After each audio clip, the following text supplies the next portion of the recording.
బయట చల్లని వర్షం, ఇంట్లో వేడి వేడి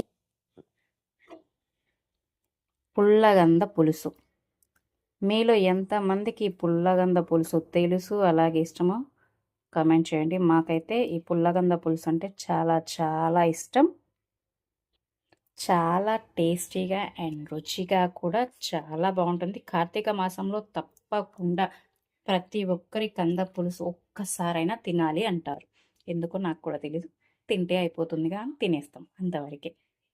మీ ఊర్లో కూడా వర్షం పడుతుందా? మబ్బు బాగా వేసిందా? కామెంట్ చేయండి.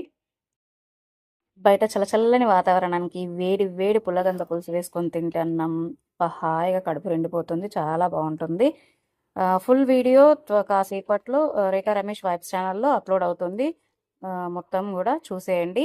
సో వాతావరణం చూడండి, బయట నల్లని మబ్బులు, అలాగే సన్నగా తుప్పేరులాగా వర్షం పడుతుంది.